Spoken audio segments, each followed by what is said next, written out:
The Bible is nothing more than an astrotheological literary hybrid, just like nearly all religious myths before it. In fact, the aspect of transference of one character's attributes to a new character can be found within the book itself. In the Old Testament, there is the story of Joseph.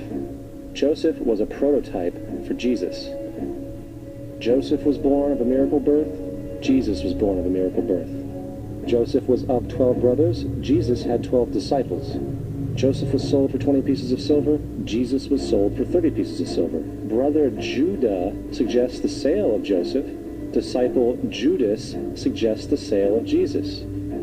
Joseph began his work at the age of 30. Jesus began his work at the age of 30. The parallels go on and on. Furthermore, is there any non-biblical historical evidence of any person living with the name Jesus, the son of Mary, who traveled about with 12 followers, healing people and the like?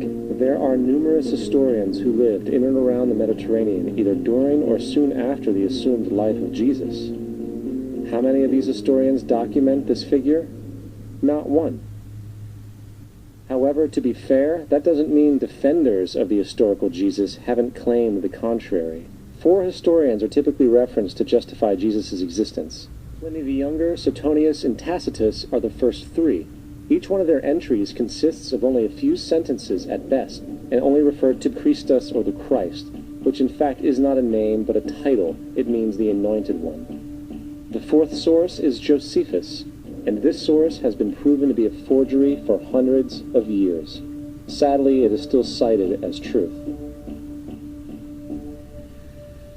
You would think that a guy who rose from the dead and ascended into heaven for all eyes to see and performed the wealth of miracles acclaimed to him would have made it into the historical record. It didn't, because once the evidence is weighed, there are very high odds that the figure known as Jesus did not even exist.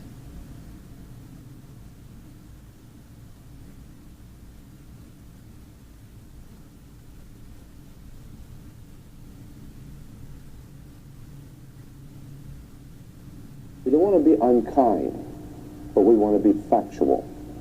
We don't want to cause hurt feelings, but we want to be academically correct in what we understand and know to be true. Christianity just is not based on truth. We find that Christianity was in fact nothing more than a Roman story developed politically. The reality is, Jesus was the solar deity of the Gnostic Christian sect. And like all other pagan gods, he was a mythical figure. It was the political establishment that sought to historize the Jesus figure for social control.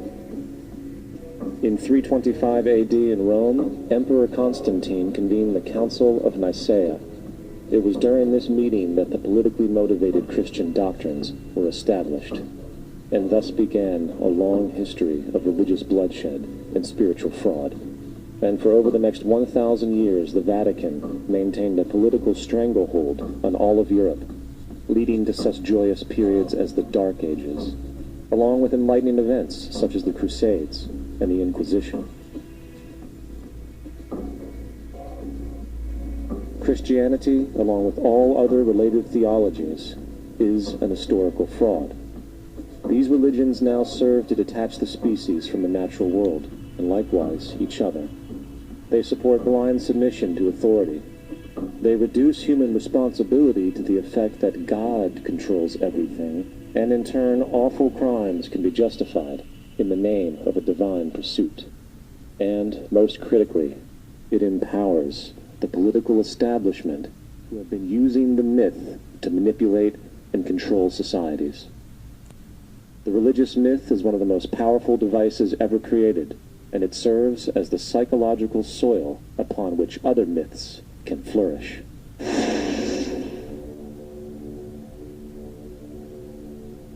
A myth is an idea that, while widely believed, is false. In a deeper sense, in the religious sense, a myth serves as an orienting and mobilizing story for a people. The focus is not on the story's relation to reality, but on its function. A story cannot function unless it is believed to be true in the community or the nation. It is not a matter of debate. If some people have the bad taste to raise the question of the truth of the sacred story, the keepers of the faith do not enter into debate with them. They ignore them or denounce them as blasphemers. It is wrong, blasphemous, and sinful for you to suggest, imply, or help other people come to the conclusion that the U.S. government killed 3,000 of its own citizens.